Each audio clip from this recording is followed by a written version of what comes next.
of us own Geek Bars throughout the world, and we're going to introduce ourselves real quick here and tell you where we're from. But we know that we get a lot of the same questions and the same curiosities in our bars worldwide, and so we thought that coming together here at PAX, we could kind of address some of those questions and talk about some of the things that we all encounter and maybe share some of that with you. So, my name is Tony Nilles. I'm the owner of 42 Lounge in Milwaukee, Wisconsin, along with my wife Lynn.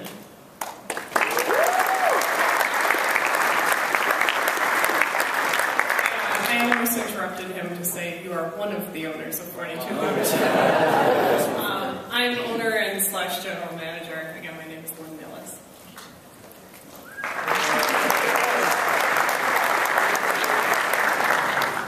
Hi guys.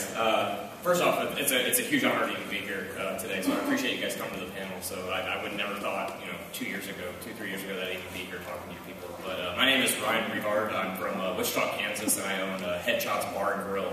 It's a video game restaurant.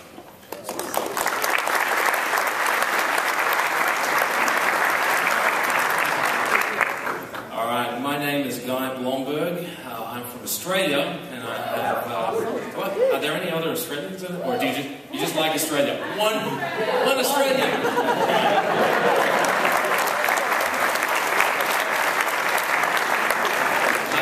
Two Australians in the audience. This is great. I am the creator and co-owner of the ManaBar in Australia. So.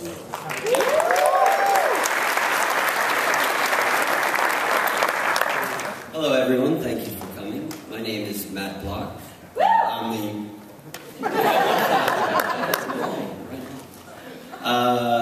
I'm the owner of Space Station, which is located.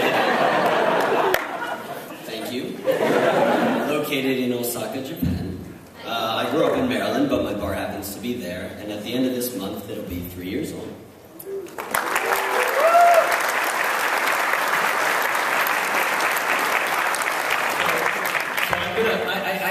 Questions that we'll kind of run through a little bit in order to spur some conversation, but we were trying to hold back because I think we had like half this panel just occurred like at the bar right down the road here a little bit, right? So we were like trying to, because we kind of all met for the first time today in person.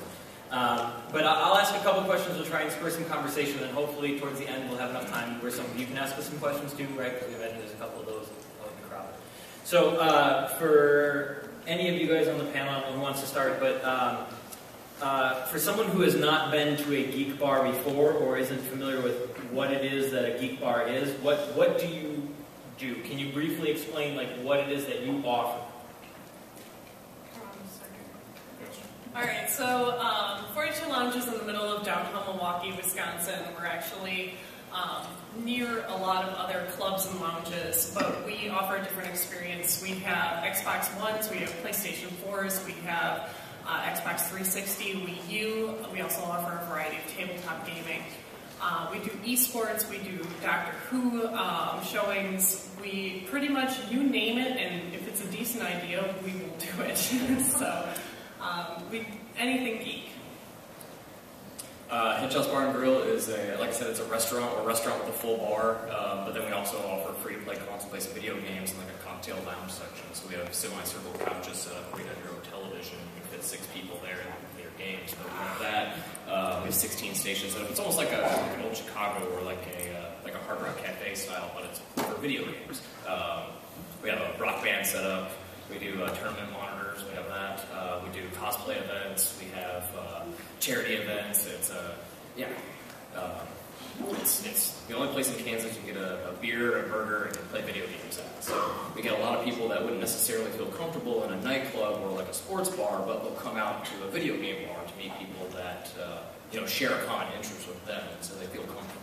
And so that's really what we offer, is that unique experience that they can't necessarily get at a sports bar, because I don't know if you've ever tried to play Pokemon at a sports bar. You're probably not going to have the same conversation you would with your bartender if you're at a video game bar. And despite what the bouncer was asking Ryan the other night when we were out drinking together, Wichita is a real place, and there are not tornadoes like everywhere. Ryan has stopped me for like 10 minutes and explained to him what a tornado was. It's funny.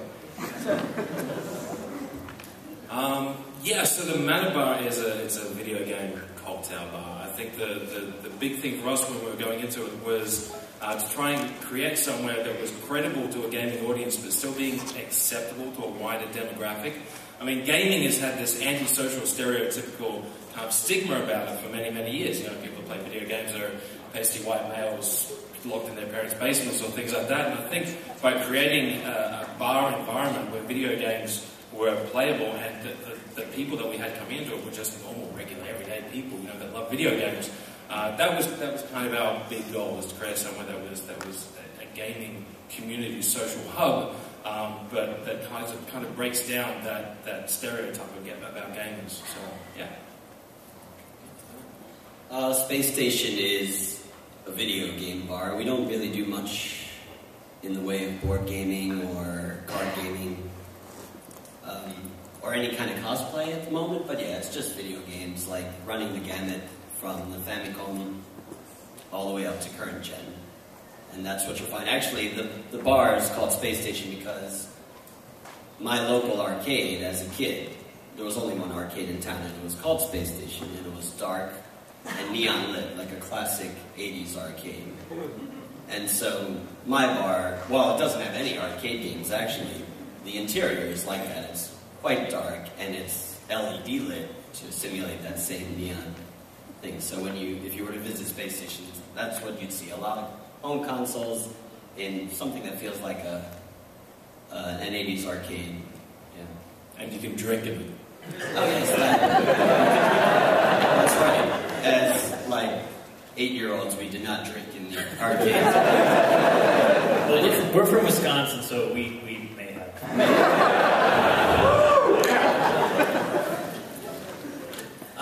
The next question I had on my list is, what was the motivation for opening a Geek Bar? And I know, I'll let you guys answer this, but I want Young to answer this first, because I think the rest of us were talking earlier, and pretty much everybody on this panel's motivation for opening a Geek Bar was Young's Bar. So, the ManaBar, for any of you that read Penny Arcade occasionally, ManaBar was on Penny Arcade a few years ago, right? Several years ago now. And that's how we first learned about it at 42, and we were like, holy shit, we can do this. So, but anybody else can answer it. I want Young to start. What was your motivation for opening ManaBar? Yeah, okay. I think the motivation was already doing gatherings and social gatherings and things like that where people were already playing video games in a drinking environment. You know, I used to live in Brisbane in Australia, which is a small town but with quite a vibrant nightlife. And we'd have like house parties and things like that. And people would come back from nightclubs and bars and drink into the wee hours of the morning, on rooftops of houses and things like that. And one of the things that I started to do, because I love video games. I've loved video games all my life. I'm an obsessive geek and gamer, and yet I went out a lot and drank a lot and went to nightclubs and things like that. And we'd have these parties, and the people that came back to them are not the people that you usually look at and stereotype as gamer, a gamer demographic. Yet we would set up a projector with games and everything from Mario Kart to Guitar Hero to Call of Duty and Street Fighter, and these crowd of people who to anyone else would just seem like your typical nightclubbing crowd were getting into that more than anything else. I think at that point it was looking at it and going, you know what, this is a great, there's something here. There's an opportunity to actually create a physical, tangible environment that actually showcases how far the gaming community has come. And it was really about trying to break that stereotype, and we did it. It worked well. I say this all the time. People like drinking and playing video games. It's a real thing. It's a real thing, and I think for a lot of people that associate people who play video games as like kids and whatnot, this was a real validation for a lot of people. So that was our motivation. It was very scary doing it for the first time as well. It was we didn't really have a template to go off. It was really just kind of winging it. And myself and my business partners, when we started it, we pretty much allocated the money. We raised the money ourselves. It was our own money to do it. We were pretty much we had to get comfortable with the concept that if this doesn't work, well, that was money well spent to drink and play video games for a bit. You know, it was really, you know, it was a risk, but it worked, and it's I'm so humbled it's influenced, you know, other places around the world. So, yeah.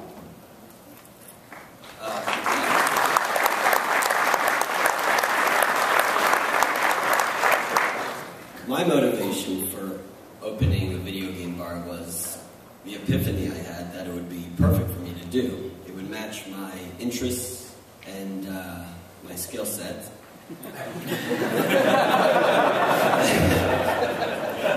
I don't mean it that way, but that's fine. So my interest started gaming in a tremendous way. And when I mean skill set, well, something like after I started college, I would live in an apartment, and then I would go from apartment to apartment over time, and my main priority was simply to set up my computer setup, my game setup. Like, that was the first thing I would do in any apartment I moved into. So I felt I don't know anything about interior design, but I'm like, okay, well, if I open this bar, I have the opportunity to design an interior that's not intended for individual use, but for a larger group. But I just had this confidence that I could design something in a certain way that would work. And another example is, like, I've dabbled in Photoshop, like, since it was all this photo style, like way back in the 90s. And like, all right, if I open this bar, I'll actually have a practical use for this using Photoshop. I'm not a graphic designer, but it's just a hobby to work in Photoshop, and now I'd have an actual use for it. So it was stuff like that. Oh, and yeah, like, sorry, let me backtrack a little bit. I went to a video game bar in Osaka called Continue, Japanese video game bar. There's actually 4 video game bars in the south part of Osaka. I'm the third one chronologically, and they're Japanese run. Like, Space Station has the distinction of being the only foreign-run video game bar in Japan at the moment. And every other video game bar in Japan, and there's about 24 actually throughout Japan, they're all run by Japanese. And I really like those bars in Osaka, the Japanese-run video game bars, but I felt I could do something different, better, for me, something that would floor me. Like, if I walked into a bar like mine, which as it manifested, right, like, it would floor me. So, yeah, my bar has, like, Western games alongside the Japanese counterpart. Famicom next to the NES, Super Famicom next to the SNES. And just all these ideas, once I had the epiphany I should open my own, the ideas started flowing, so that's why I followed through with it. It was like a flow state for a long time. Okay, well, that kind of leads into the next question, and I'll hit Lynn and Mario here first, and then we'll move down there again. How has the reception been of your bar by the community, right? Like, so not only by, like, the local geek community, but then also by the community as a whole. Like, what have you seen? Well, I just told Young this story, so I'm sorry, Young, you can just hear it again. I don't know. So when we opened, we expected a good kind of, reception from the community, but it was never the feeling, like all the feels, seriously, it happened all at once. And even like being here right now, I'm kind of experiencing the same thing, so I'm a little bit like on the border of weepy right now, so excuse me. When we opened on our opening night, I remember there was a point where I grabbed a microphone and I just wanted to thank everyone for coming out. And everyone in the entire room just turned towards me and started clapping and screaming. And I was like, oh, holy crap, what have we done? And we've had that feeling a couple times. I mean, we hit capacity on our opening night, which was insane to us. And I remember very clearly the Doctor Who 50th, right? The Day of the Doctor, right? How many people saw that? Right, exactly. So we're in Milwaukee. We had people that drove from Minneapolis, Chicago, and Detroit in order to come to our bar for the Day of the Doctor. I was turning people away at 11 a.m. That drove 2 hours to get to us. And I was trying to find other bars in the downtown area that had BBC America, which is the most impossible thing. BBC America. And I remember turning to one of my bartenders at that time, and I said, "What the hell have I done? This is simultaneously awesome and terrifying that I have created this beast that is I'm struggling to contain it." So, yeah, the community has been awesome. And it's funny. Young and I were talking about this earlier too, and Matt, that people come into the bar from the clubs along the street, and they walk in and they take one look around and they see the video game. Yeah, bros. They take a look at the video game. They go right back out the door. They're like, "No, you ain't got no music and no girls. We're gonna walk out of here." It's just it's hilarious to me. There are 40% female in the bar at any given time, so it's not like it's all guys all the time. But so that's been hilarious, right? Is that people that get it totally get it. And there was a guy walking down the street. He was in a nice suit. He had these 2 girls on each side, right? They had the big pumps and everything like that. They were obviously going to one of the clubs down the street. And the girls are walking, and the guy's like...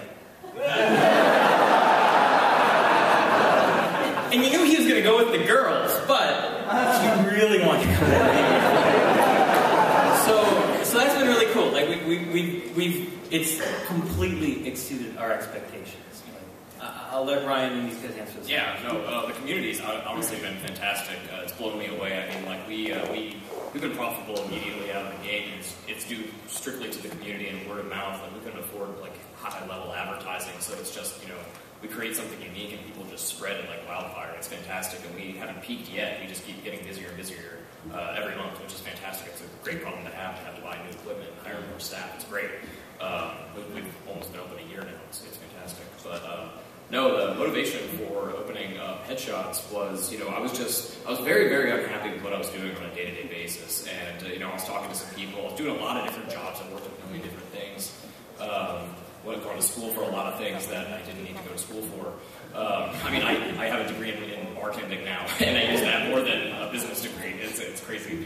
But no, and I was talking to my friends, and they were like, "Well, what do you really like doing? What do you have the most fun doing?" And I was like, I like drinking, video games, and hanging out with my friends. And they're like, "Well, just do that. You you can't make a job doing that at all." And it's the farthest from the truth, I guess. Now that it actually happened, my mom still doesn't get it. Yeah, it's okay. And no, the only bar that I knew at the time was Young's Bar, and that was incredibly inspiring. That something I was like, somebody actually did it. It does exist. I didn't know that there was even these guys until 6-7 months ago. I thought it just didn't exist. People didn't go out and drink and play video games, even though I've been doing it every weekend for years. This is what we did.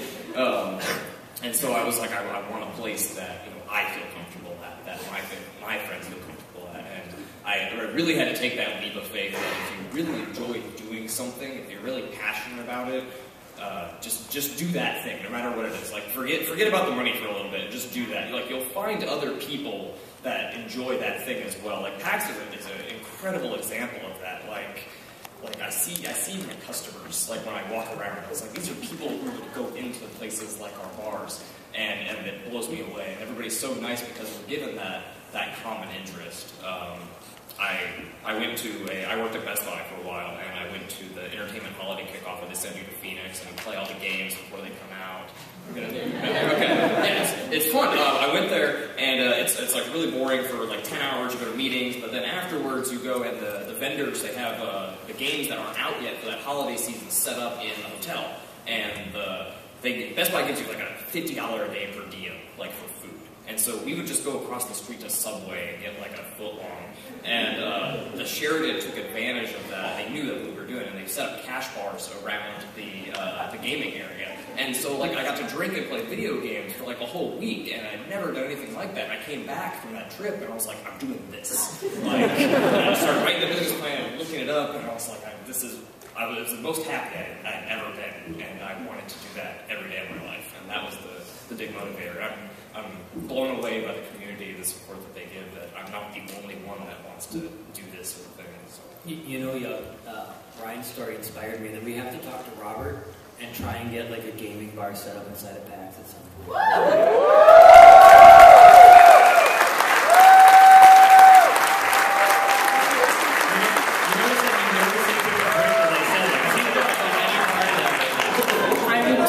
Bartend the shit out of that.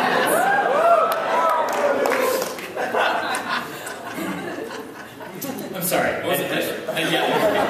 How's the community reception been?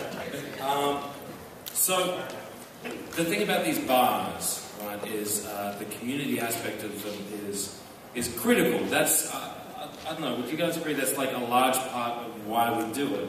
Yeah. Otherwise you're just running a bar, you know, and running a bar can be, I'll be honest with you, like it becomes a little bit soul-destroying. I think everyone in their 20s at some point is like, you know, drunkenly with their mates, you know what we should do? We should open a bar. And that's pretty much exactly how we did it. So we should open a bar with video games. But what keeps you going, and it's this brilliant thing, is the people that come into the bar.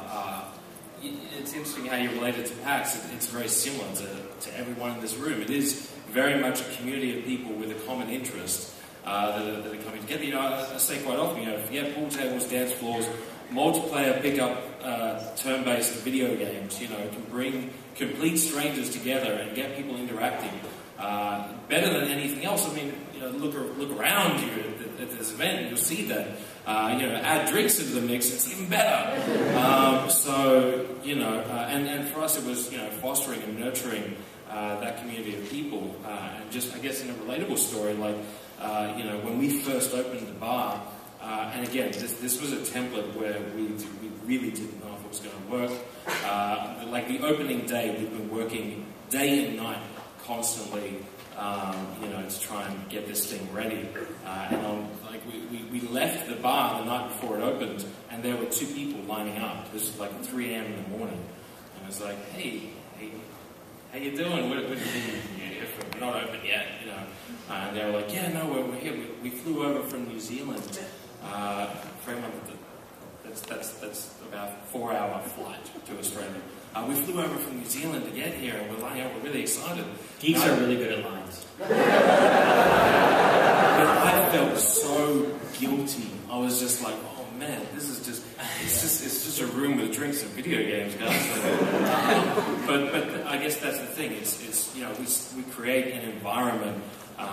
We put the drinks in place and the games and the TVs and everything like that in place. But what makes these things work with anything to do with, the gaming community is the people that come there and actually, turn it into this fantastic environment. So the community is critical. The response we got was phenomenal. I think for us as well, we got a lot of international press, obviously, because one of my business partners is Yahtzee. So we got a lot of gaming specialist press that picked us up internationally. But we also got we got written up in the Rolling Stones and Vanity Fair and all these kind of things that were like crazy Australians and they're drinking in their video games. And it's not just this. And I want Matt to answer this because he's an American running a bar in Japan, which is very interesting to me. But just to cap off what Young was saying, and I think everybody will agree with this, like at 42, when we look at what we're doing, we're a business, and obviously we want to make money, right? I mean, that's the bottom line, that we have to keep our doors open.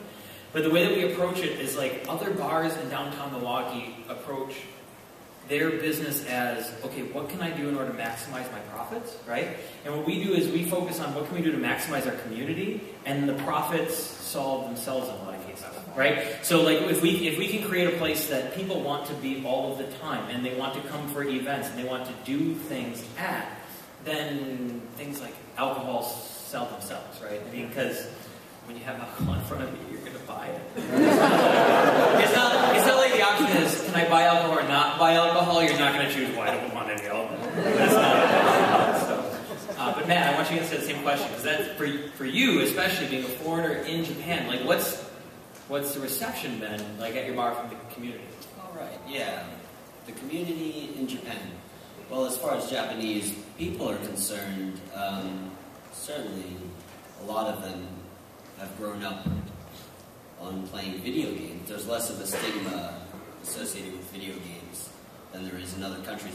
That's not to say it doesn't exist. The stigma with video games still exists even amongst the Japanese, but it's far less of a thing. Certainly Space Station has a lot of Japanese customers, but at the same time, like, Space Station is in an area where there's 3 other video game bars all within walking distance, and they're all Japanese run. So a lot of terrified by that. That's like so much competition. That's like terrifying. Well, yeah, a lot of Japanese people are not comfortable being surrounded by foreigners, and it's understandable. I mean, having to deal with a language barrier, right, and so on. At the same time, there's a lot of Japanese that are eager to speak English and practice their English, so they would come to my bar to play video games and enjoy the novelty of playing the Western version of a game they like, and hopefully speaking with foreigners. As far as the foreign community, a lot of foreigners who live in Japan have an interest in otaku things, whether it be video games or anime or manga. So Osaka has a lot of foreigners, a huge foreigner population, and they like to come to a foreign video game bar. Yeah. Hey, I have a question for you, actually. So where do you get American video games from? How do you ship them in? What do you do? Great question, Lynn. Yes, I started collecting my favorite video games 9 or 10 years ago. I started collecting them, just my favorites, from the predominantly NES, SNES, and Genesis. Of course, I didn't have it in my head that I would open a video game bar at the time I was collecting 9 or 10 years ago. But I started just buying up my favorites in box with manual. It was very important to me to have it like that. And when it came time to open the bar, yes, I had my entire collection of NES, SNES, and Genesis games shipped over. And that makes up most of the retro portion of my bar. And the boxes line the walls. I'm sorry. So you took your own collection. All right, we go through about a controller a week.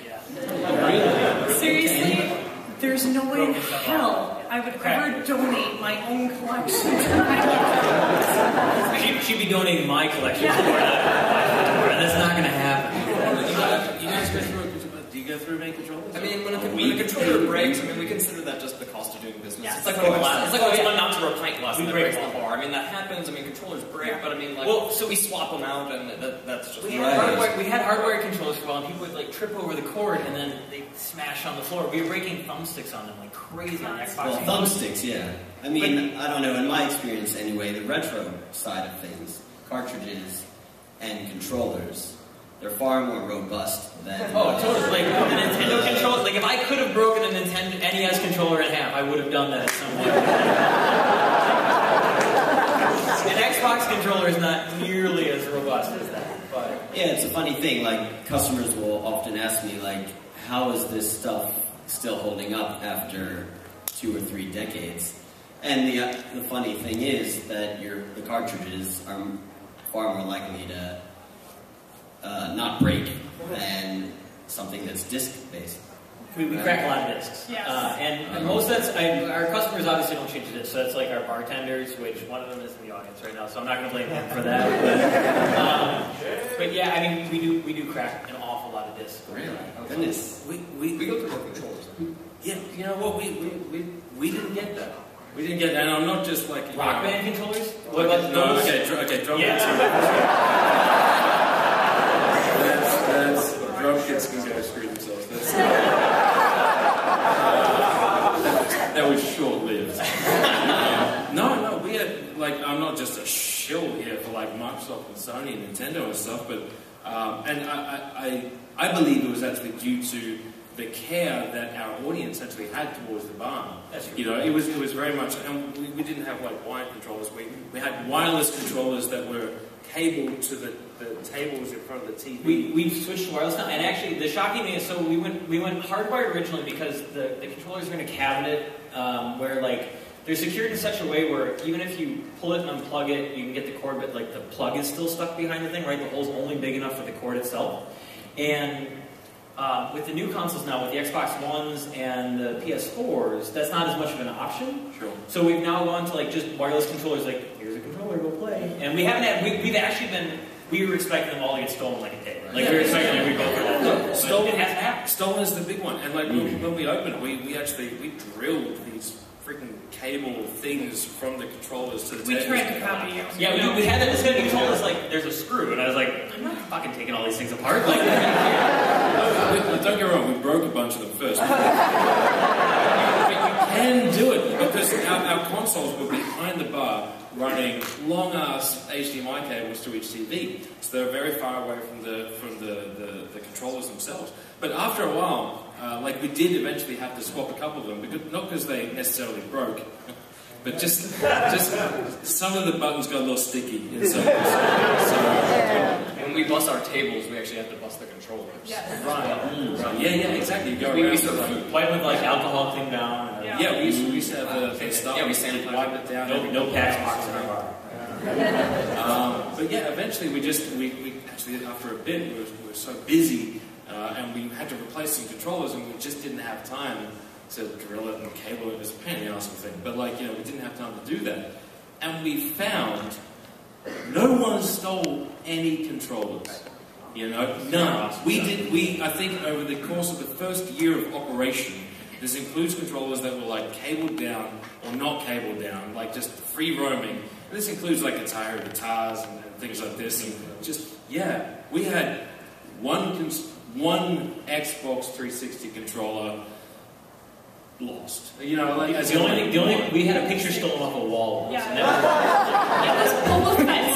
Someone stole my freaking Boba Fett picture. And I killed it by We had posters stolen from the bathroom. Right? No! Our pages, the menu too. Like instead of just going to the website and like downloading the menu, people will actually steal the page out of the menu. People will take they all have controllers already. That's the thing, right? They don't have these really easily printed out copies of posters that anyone can get off the internet. And on the subject of, what do they call it? Loss or whatever. Like loss, something being stolen, yeah. It was important to me to have the retro side of things anyway.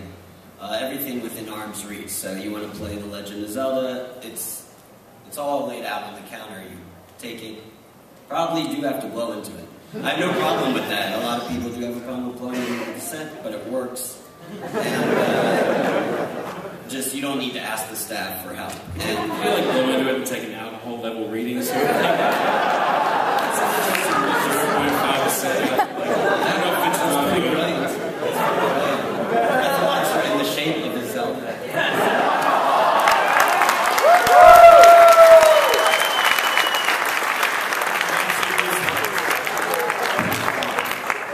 Yeah, so for retro games, it was all, you can just take it, play it, and that's the way it remains to this day. I recently took inventory of the whole bar, and in the 3 years the bar's been open, 3 cassettes have gone missing. So I feel that's pretty good, actually. And controllers haven't disappeared. No, nothing. So far, so good. At Headshots, I believe in like the active reciprocation a lot. Like we actually don't charge for the video games, and that blows a lot of people away. Like we're just about creating an experience in a community, so it's a unique experience as a whole. It's the beer, food, video games. And we don't charge for the video games, and it's kind of like if a good friend loans you a video game, you're going to take better care of that cartridge than you would your own thing. Like you drop it on the floor, but I drop my cell phone, like I'm not gonna care, like that's my fault, whatever. But people take better care of our equipment than anything because we're giving them something. Like I haven't had a couch punctured, I haven't had, I've never even had a fight in my bar. I haven't had a controller stolen or broken intentionally out of like spite or anything like that. And I think it's because we give them something and they feel like they want to return that. Just naturally. Just curious, do any of us charge people to play games? No, I do not. No. On that subject, I want to say I'm very proud of the fact that Space Station does not. I mean, in Japan, it is customary for there to be a cover charge to go into a video game bar, and I don't fault them at all. I mean, there's a lot of bars in Japan that have a cover charge anyway, even though they're generic bars. They don't really bring anything extra to the table. So I don't fault the video game bars in Japan for having a cover charge. They actually do bring a lot extra to the table.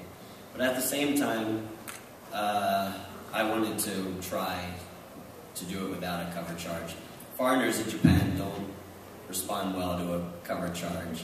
Japanese people are used to it, but foreigners are not. And I knew a lot of foreigners would be coming, so I tried it that way. And just in good faith, like I hope customers wouldn't take advantage of the system, just sitting home on a drink for 4 hours, whatever. And that doesn't really happen.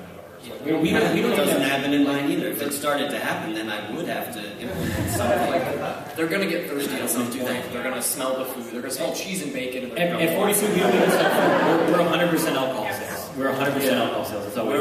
We're 100% alcohol. Yeah, we got the person that would actually come in. We got people that would come in. Actually, here's a question, just to mix it up. Oh shit. Like, I am not prepared for this. I think one of the things that I got when I started telling this idea to friends and family and stuff, that I'm going to open a video game bar, was the question. It's like, right, so you've got a bar, and you're not going to charge people to go in, you're not going to charge people to play video games. So what's to stop them just going in there and playing games and not drinking? Yeah, a lot of people see that. Like, anytime you say we do something for free, people are going to ask, well, how do I take advantage of that free thing? Or are people taking advantage of that free thing? How are you still paying your bills?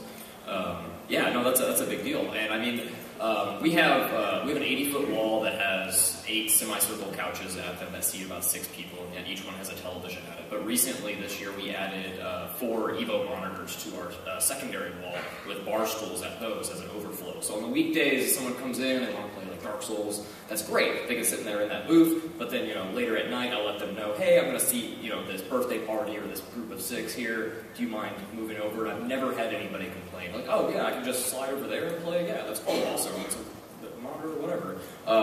Yeah, I don't have any problems with that when they're in there. But like, they always end up buying something. Yeah, I don't really have a problem. We've been pretty good about that. We haven't had a lot of problems with that. We do though. I mean, we have a couple customers that they'll come in and they'll order water, I'll let them know, or soda or something. And then like if they're designated driver, that's one thing, right? But there are a couple of regular customers that come in all the time, just and try and drink water. And so in Milwaukee, there was actually an internet cafe that did something kind of similar to what we were doing, where they were coffee sales and stuff like that. It's called Node. And they went out of business because of that. Like, they'd have people that would come in and sit there and just hang out all day long using the internet connection, not doing anything. So 42's been open for a year now, and we have started to adopt, and I don't want to misphrase this, but it's if somebody comes in and they're with a group of other people and those people are making purchases, we're fine, right? But like if I have a couple of people that come in and they're just there every day to sit there and not make purchases, we try to make them a little bit uncomfortable in order to try and either get them to leave or make a purchase. And I don't mean that in a way to make us seem like we're monsters. Prices are up there, and sometimes that can be a really difficult conversation to have. So the way that we've kind of addressed that on a personal level is by, saying, hey, I don't mind if you're here, that's fine, just, if you don't mind, patronize our business. We appreciate it. And if that just is a soda here and there, great. I thank you all the more for it. It's just one of those things. It's a difficult conversation. So some of you going into this looking for answers on that, it is a thing. It's really tough. But I mean, at the end of the day, like if I explain to somebody, like, look, if you like it here, I need to keep the doors open. My rent is $3,700 a month. That doesn't pay itself. Like, I mean, I have to. So, but yes, it's not been. To answer your question succinctly, it has not been a problem. Yeah. But yes, it has come up. Yeah. I don't think it's not usually a problem. I've had that as well. So people come in and drink. You don't want to come out. It's like, no, we're all having fun together. But there's two things I think that you know, kind of make that not a problem. One is guilt. You know, if there's a person in there drinking, you know, not drinking, sitting at the table, like, and there's a lot of other people in there drinking, it's just like any bar, you don't really want to stay there very long, right?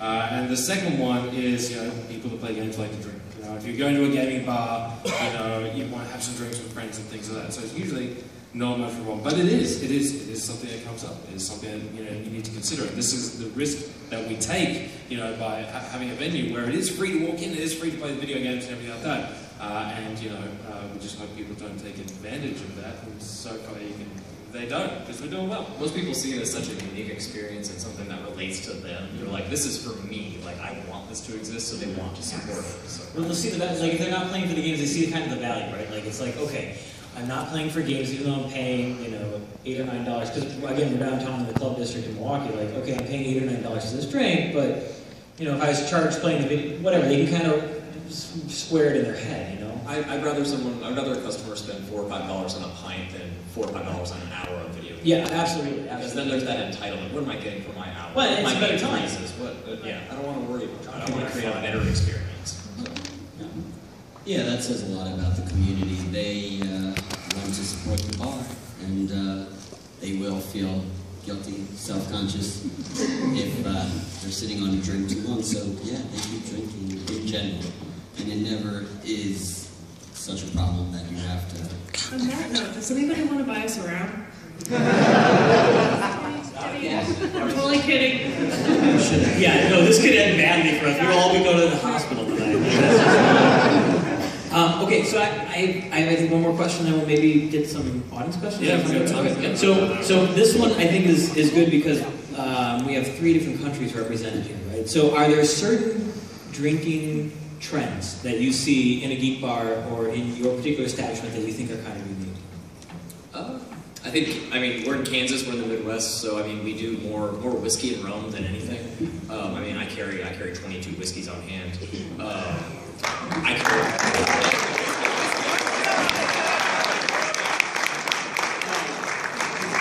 But also because we're in the Midwest, we're gonna sell hardly any tequila or gin. I carry 3 tequilas, and one of the bottles that we have on that shelf has been there since we've opened.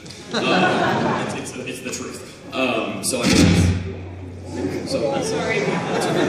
So I mean that's a unique trend that I think is just maybe that's just a Kansas thing. I think every region is going to have their different thing. So we try and carry a lot of like local beers that you know that's always going to be different no matter where you're at. I'm here in Boston. I'm trying to try different beers. I try to go to the brew houses and try what's from this city. So that's just whenever I travel. Like I'm on a strict diet of strictly bar food for the most part. So I think we all are. Yeah. I'm kind of leading off of what Ryan just said. We noticed that customers like to try all the flavors. So we'll introduce new menus quarterly, and people really like to work their way down the menu. In fact, we've even had a couple of problems with customers trying to try every single thing on their menu. So, but yeah, it's like they want to collect the flavors almost. Like, you guys like to collect things. Yeah. It's like whether it's like flavors or comic books or video games. There are nights where, poor Sam is sitting right there, and you can nod, Sam, because I know this is true. There are nights where I will stick recipes behind the bar. I will literally glue them behind the bar or tape them behind the bar and just be like, these. Yeah, too. I wanted to give major props to Mitch. Like, thedrunkenmoogle.com, it catalogs and organizes like video game themed drink recipes, and I incorporate a lot of them into my own menu. And as far as customers wanting to try all the flavors, yeah, all the video game themed drinks in my bar, there's like Invincibility, Mario Star, indicating each one on the chalkboard menu. And one customer wanted to drink every single one on the menu, and it was this customer who coined the term Rainbow Road. So like, to drink every single video game themed cocktail on the menu, he said this is the Rainbow Road, and he actually went in reverse, so it was like mirror road. And the end of the story is a little gross. And he actually, I mean, mean, we didn't touch upon it yet, but, you know, some people could reverse, you know, if they drink too much alcohol. And I have great stories that I'm not telling as part of this panel. So, they can get on cartridges and so on and so forth. But this guy who coined the term Rainbow Road, in fact, had the worst incident we've ever had in the bar when it comes to this sort of thing. Now I feel bad. I have a Rainbow Road cocktail on my menu. Not a reverse. Yeah, it's a rainbow in a glass. So that's far more palatable. Much more appealing. So I guess in Australia, like, we all just drink a lot. You know, everyone. I guess, you know, the standard drink, beer and whatever. We specifically actually created a video game cocktail bar. We're not like every other like dive bar on the corners and things like that. We kind of wanted to play against type to what the expectations of the people may have thought we were going to be. Like, even our dress code was like, you know, no shorts, no thongs, no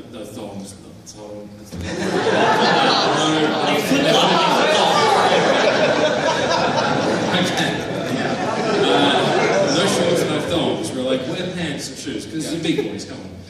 You know, grow up. We're trying to actually fuck that stereotype. So our most popular drinks were by far the cocktail list, and you know, again, they're all gaming themed, like mana potions, health potions, and Ocarina of Lion.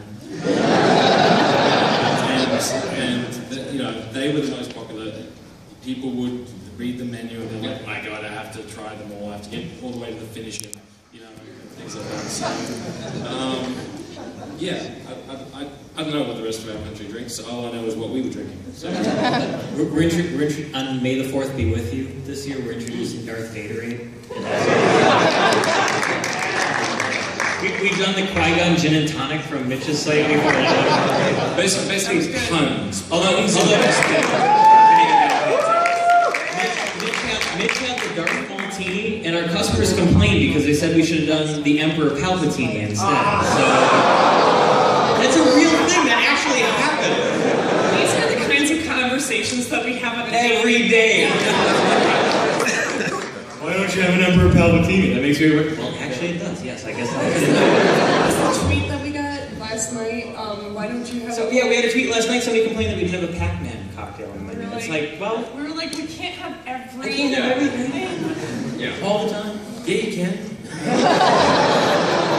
But that's the whole idea. People are always wanting more from us. Yeah, like they love it so much. We've got new less cocktails every month. We've got less than 15 minutes left, so do we want to take some audience questions really quick, just in case anybody has some things? There's a microphone here. Yeah. Oh, God.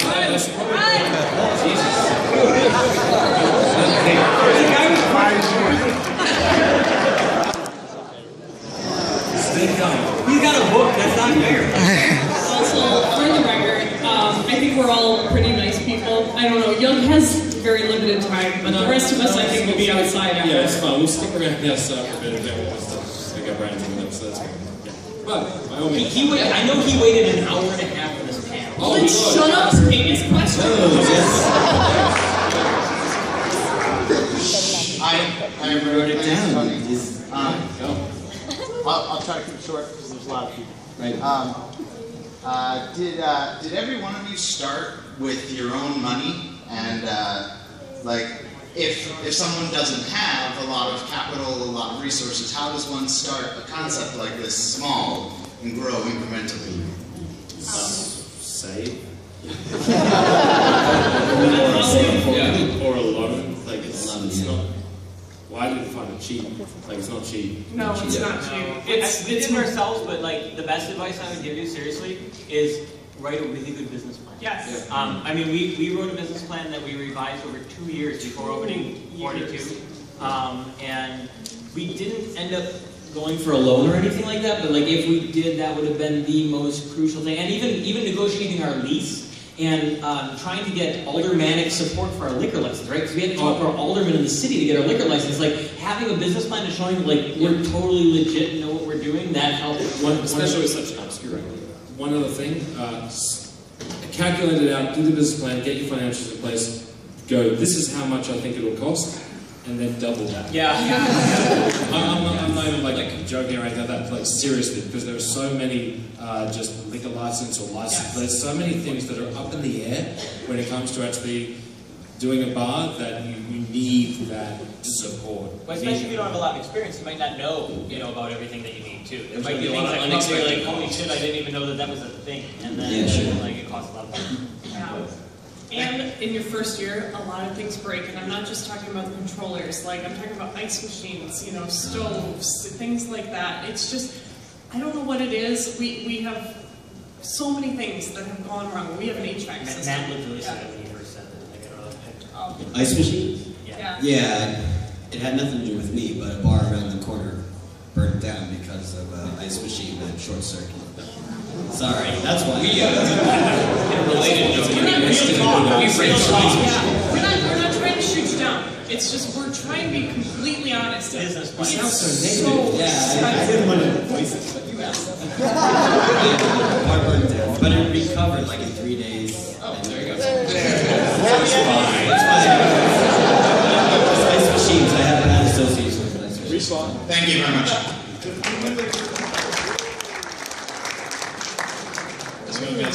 Thanks for doing this panel. This is awesome. So my question is sort of multifaceted. As far as you had mentioned, well, you had said you had a retro section. You guys said you had some PS4s, Xbox Ones.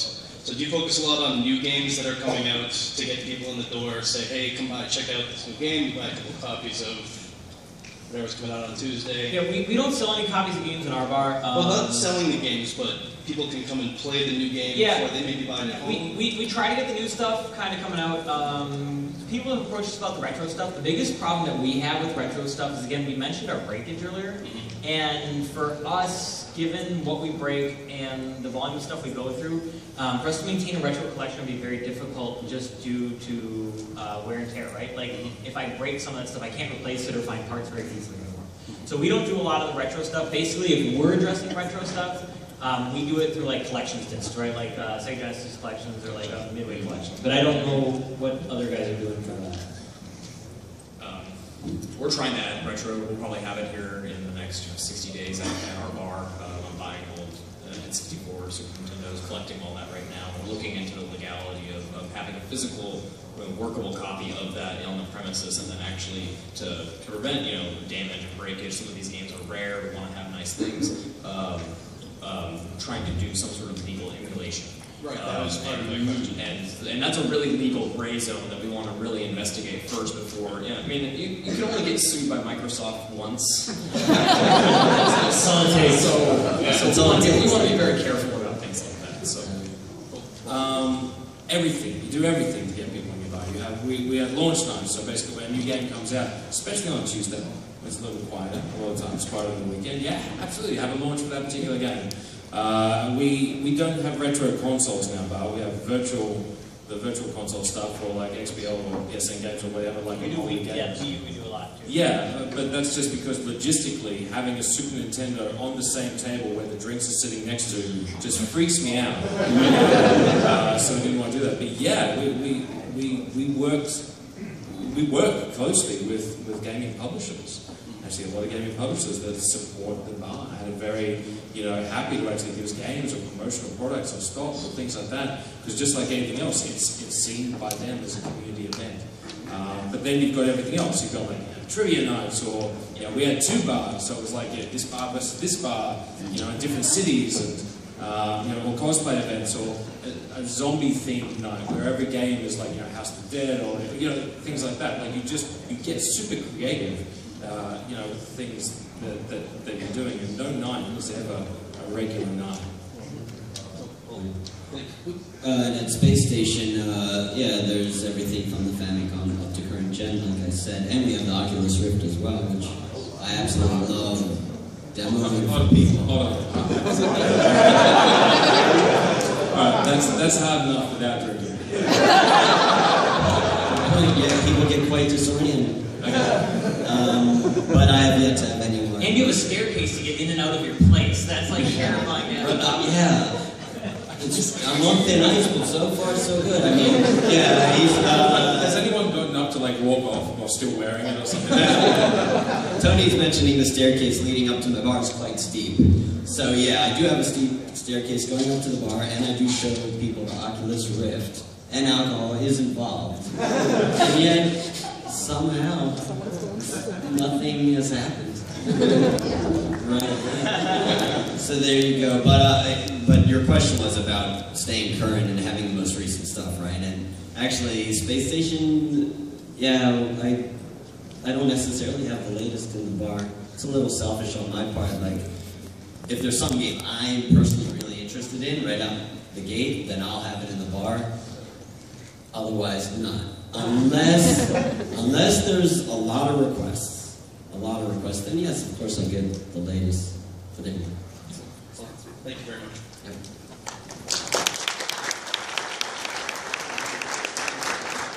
Guys, so I am opening a barcade in Portland, Maine. It's past the point.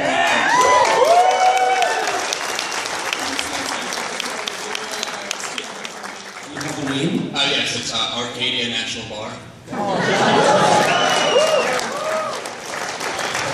So, we're past the point of wanting to open. We have a lease signed. We have the liquor license. We're going to be opening by July. Congratulations.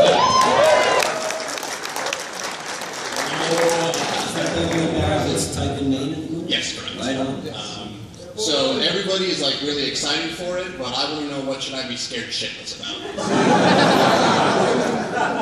Well, the biggest thing that I would say is that you have to recognize that the demographic that you're dealing with is so fucking passionate about everything that they do, right? And they want things executed in a very specific... And I tell people this all the time. So, like, if you're into comic books and video games, right? If you love me as a comic book bar, you hate me as a video game bar, right? And if you like me as a video game bar, you hate me as a comic book bar. Because whatever you're into, specifically, I don't do well enough, right? Like, I do the other things pretty well, but like, whatever you really love, I cannot execute at the level that you will be happy with. And get used to the phrase, you know what you should do? So, but that would be the biggest thing, is that do not underestimate how passionate people are about stuff, and don't get too stressed out over it, because there are going to be so many people that are not going to like something that you're doing for whatever reason, and at first that was absolutely destroying us, and then we kind of had to get past that a little bit. Like, a bad Yelp review before would like send us into hysterics, and it was like, okay, wait, but that's not what we have to focus on. All right. Yeah, thanks. Hey, what's the capacity of your venue? 80. 80? Yeah. So, 80. Oh, 8. 80. It's actually my basement.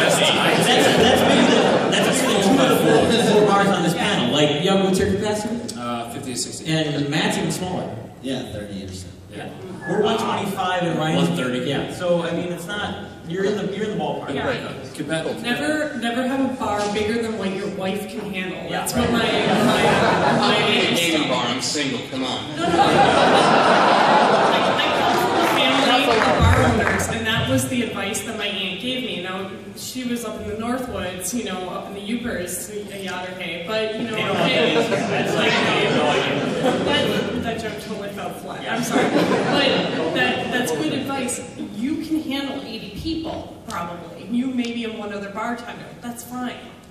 You're actually in probably pretty good hands. Cool. I'm going to give you one bit of advice for your opening day. And that is, if you promote it well and people are excited and everything like that, be prepared to handle people lining up and people not leaving. Yes.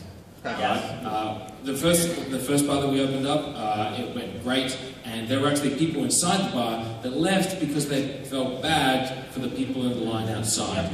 The second bar we opened up, it wasn't quite as great as that sort of thing. We actually had to change it on the fly to a ticketing system, right, for all the people, because the line went for 10 freaking blocks, and it's a 50 to 60 person capacity bar, right? So we had to change it up halfway through and go down the line, hand out tickets, and then, clear the bar out every hour to allow, like a ride. Right? So just keep that in the back of your mind, because, and that was a thing on the opening day. So Awesome, thanks guys. We've been told that we have less than 5 minutes, so we'll do one more question, and then I think a couple of us will probably take some questions outside after they clear the room, but I know Yug's super busy, so... No, I'll hang back. Okay, all right. Awesome. So last question for now, but the rest of you don't get disparaged. Find us outside in a couple of minutes, okay? Sorry. Hi. No pressure. You know, the guy from Mitch stole most of my thunder. I don't have a bar coming out, but I will be hopefully coming into a large sum of money.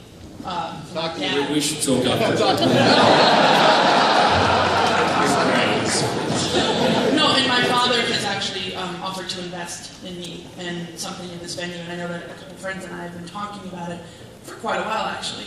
What is your opinion, the best road to go when there are already Geek Bars in the area? Because I live 40 minutes away from here, and there is a bar in Springfield, I believe, that's about 30 minutes away. So we were talking, you and I were talking about this earlier, but there's actually, and I don't want to be like, don't talk about Fight Club, right? But like, there's a Facebook group that we're all part of called the Geek Bars Alliance, right? And it's locked down, so don't try and join. You're not going to get it. But I meant that as a whole, not you specifically. But we're all kind of known entities to each other, right? I mean, and there's a lot of bars worldwide that aren't in it, but there's about 30 members of this group, which represent about 20 different bars, right? So we kind of all know who each other are, and we tend to be pretty supportive of each other, right? Like exchanging ideas. I mean, we're up on this panel today with, obviously we're not demographically like super close to each other, right, geographically, but we all know each other and want to help, right? Like we're trying to share information with each other. And we spent literally 45 minutes sitting out here before. We were like, shit, we have to say stuff for the panel because we were just talking about like what we do every day and what the similarities are. So I don't know that I would be that intimidated by that, especially in an area like this, right? Like in Milwaukee's a little bit smaller community. Milwaukee's 300-something thousand people. In the metro area, it's like 1.5 million, right? But in an area like this, there's so many potential customers, right? So don't be intimidated by that. Write a really good business plan. I keep coming back to that, but that's like my dad's got degrees in business. Yeah, so do that. Focus on what you need to do and make friends with the other bar owner, right? Like, I mean, it's about fostering the community and working together in order to support this community, right? And as you can see from PAX, as you can see from this panel, people will come out and support. Yeah, it comes down to if you're really passionate about something. Like I couldn't run a normal bar as much as I do, like I'm there every day, if it wasn't a video game bar, if I wasn't extremely passionate about it. If you're absolutely passionate about that thing, then do that thing and you'll be able to do it. You'll find other people that will support you. We're happy to like provide, any advice or suggestions and things like that. I guess the other thing is like, I mean, there ain't that many geek/gamer bars in the world right now, and bars in general, like they're on every street corner. Yeah. So don't worry too much. Actually, I just moved back from Japan. Living there for a year. Shizuoka. And they had no bars like that. But I had friends in Osaka, and I was like, oh, I'm going to go to this bar. Focus on being a really good bar. Yeah. Focus on being a good geek bar. Focus on being a good bar that also has geek stuff. Also, any point of difference as well. Yeah. Like, I mean, we've all got different. That's what I we all have bars, but like If they're a video game bar, be a tabletop bar. I was going to say tabletop and video and computer gaming is kind of what I was going towards. You say the nearest. We're similar, I don't even have PCs. Yeah, the PC. I mean, I have a lot of PC gamer friends, and they're like, "We want somewhere to go. We can land, but drink a lot." Do you guys have Shield thing in the video booth? PC gaming. Oh my god. I don't think anyone has panel is PC gamer. No. It's just dangerous. Just one drink and $2,000 gone. No, I know. It's a big risk. I mean, I drink while I. At least keyboards are cheap to replace. So. But yeah, PC gaming is a big part of my background, but I don't have it in the bar because keyboard and mouse, personally, I don't feel it fits the bar environment. But if you want to go ahead and try that's it. a point of difference. She's the first one to do it. Seriously. Just mount it above where the drinks are kept. Screw that thing to the wall. We're out of time, so we're going to have to wrap this panel. So thank you all so much for coming.